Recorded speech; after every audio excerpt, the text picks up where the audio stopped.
Hello everybody, this is NoBSNutrition. I'm going to talk about the BMI, scales, etc. and why they are bullshit. Hello guys, so I'm going to talk about BMI, what it's about, what's the definition. I'm going to talk about other factors that people talk about during the time of fat loss or etc. like scale weight or just weight in general. I'm going to put definitions. I'm just going to talk about what I think and what you should do to measure body fat percentage versus muscle mass. It's a complete difference. So, what is BMI? BMI is body mass index. It's pretty much the measure of body mass or fat percentage you have. But the problem with BMI is they don't calculate for muscle mass. So if someone is around 20% body fat, for example, right, they're technically obese. They're probably 200 pounds for their average weight class and their height, etc. Height and waist ratio.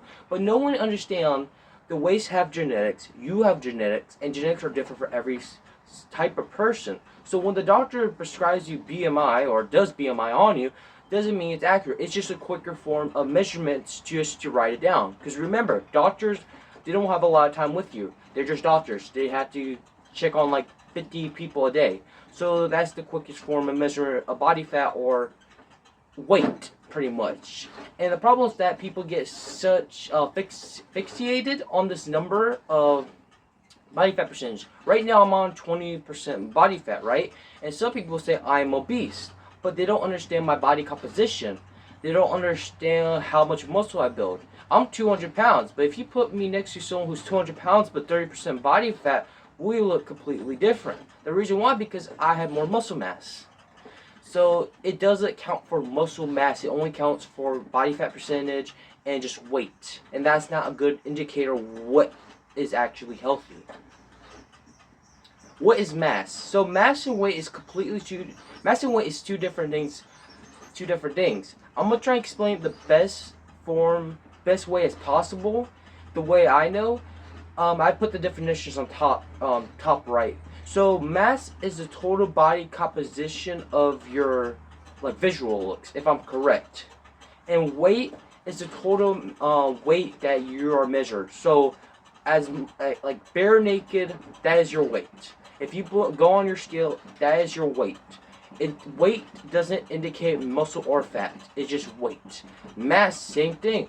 Doesn't indicate nearly muscle or mass. It's just visual. If that's correct. If I'm wrong, I'm gonna correct it right there.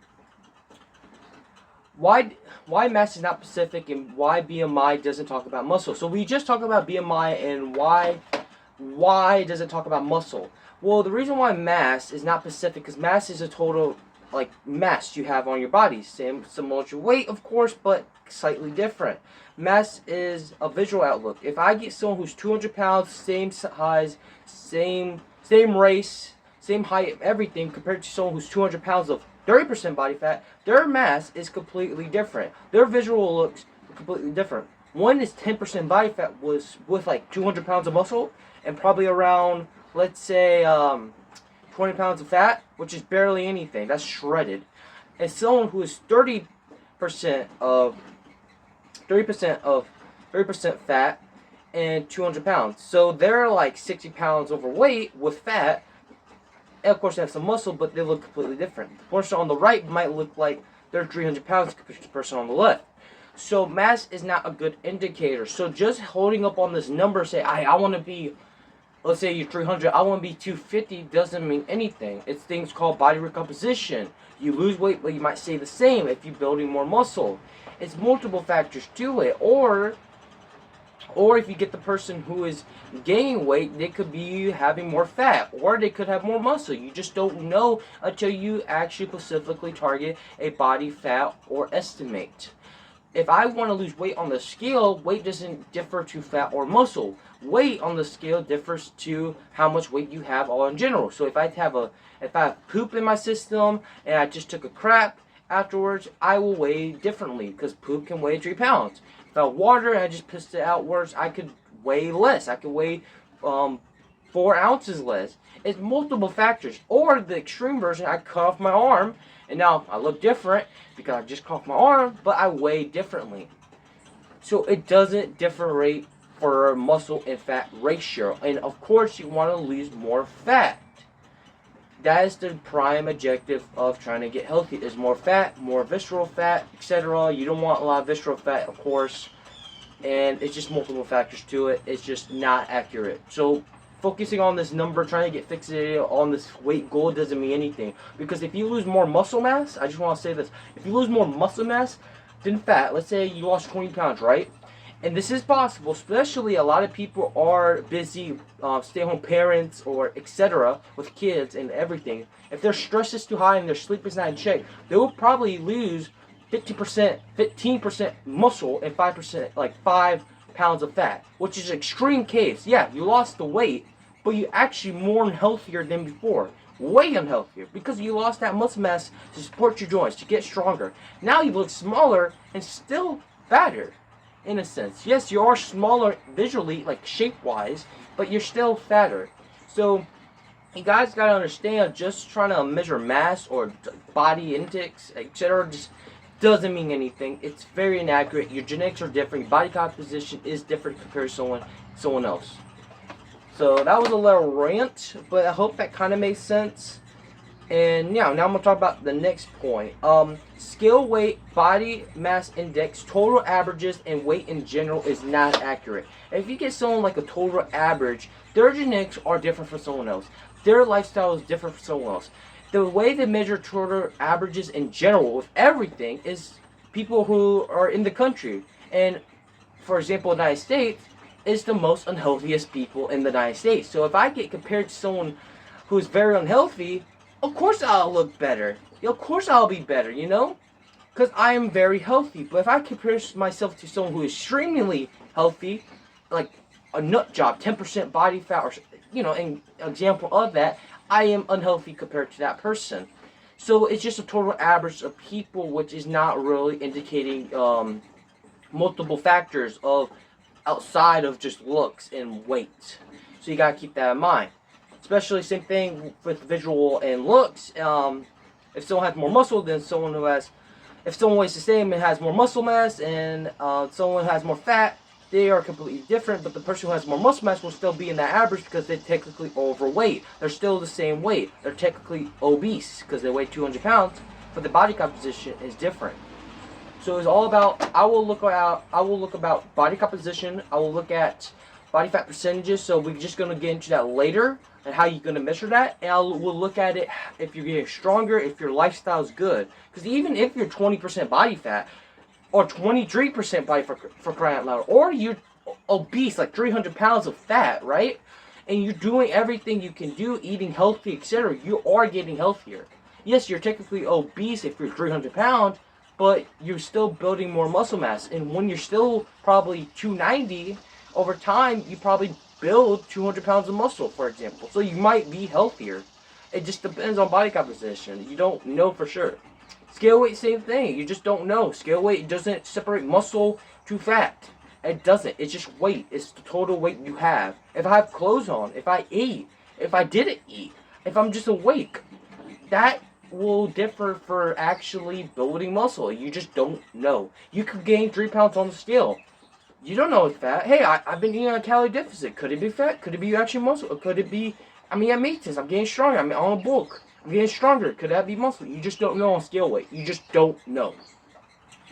Total, okay, weight in general. Okay, we talked about total mass, weight in general. So now we're going to talk about the next topic.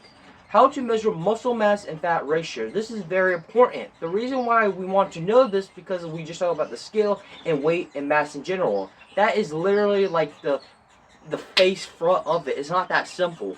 That's literally like looking at a picture that someone said this person did something, but they could lie about it, right? You just see the book. You don't want to judge the books by a cover, right? So you just see the face of the book. You don't actually read what's inside the book. You don't know what it's about. So I'm gonna talk about best ways to measure yourself if you can is skin calipers. But with skin calipers, you have to really be specific on the person who's pitching you, who is really trying to get every squeeze. So those can be iffy.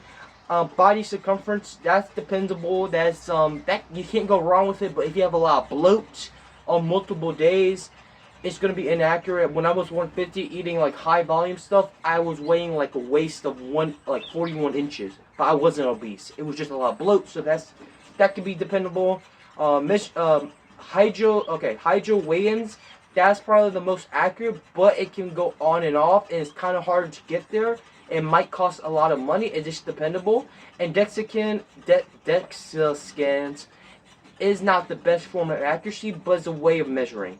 So I just want you guys, just remember, these are just tools. These are not pinpoint answers. We are not accurate with this type of stuff. But the best two I would suggest, and the best easy you can go to, is skinfold calipers or Dexo scan. Hydro weigh-ins is going to be a little harder. And circumferences, you can use waist tapes if you want to, but you have to be like about 2 weeks consistently and see if you're going down. It's a lot of variables. This is a little warning. These body fat percentages readers are about 2 to 5% inaccurate, depending what it is, of course. And of course, you can dictate if it is that inaccurate. So let's say you're 200% body fat, right, and you weigh 200 pounds, but you've been lifting for like 3 years, good training, good diet, good sleep, etc., and it says you're 25%, which that's about 10 extra pounds of fat on your frame. But you know, by your progress pictures and etc., you're getting leaner and leaner. So it's like you have to put progress pictures involved. It's a lot of variables to this. So just take it as you is. Trying to have an empty stomach, trying to be calm during this assessment, trying to do it consistently so you don't go up and down too crazy. And that's a better form of accuracy. That's way better than actually just weighing yourself, because those forms, even though it's 2 to 3% kind of inaccurate, at least you know where your body fat percentage and where your muscle index. And over time, is this new machine, I forgot what it's called, but now it's measuring muscle mass. So that's pretty cool. Okay, easy way to hold up. Give me a second, guys. So, yeah, I think that's really it. Another way is the free way, I like to call it, or the easy way is if you're on a bulk or you're on a cut, focus on your logbook. Don't just go to the gym and do random stuff, because yes, you go to the gym and that's great, but there's a lot of people who went to the gym for 5-6 years, but they look the same. Just going to the gym is not enough. The quality of your session will dictate how you look. So if you're just doing cardio 24/7, that doesn't mean anything. You can still look like shit, to be honest. But if you go to the gym, actually have a plan in mind. I want to get stronger, more muscle. Women out there now these days want to get more muscle, get stronger, because they realize they'll become more feminist. So that's the best part about getting stronger and building more muscle, because you honestly become better of yourself. And besides the mental aspects, is the visual aspects. You become healthier. I like this quote from Mind Pump. If you chase health, you will get the looks. If you chase the looks, you will not get the health.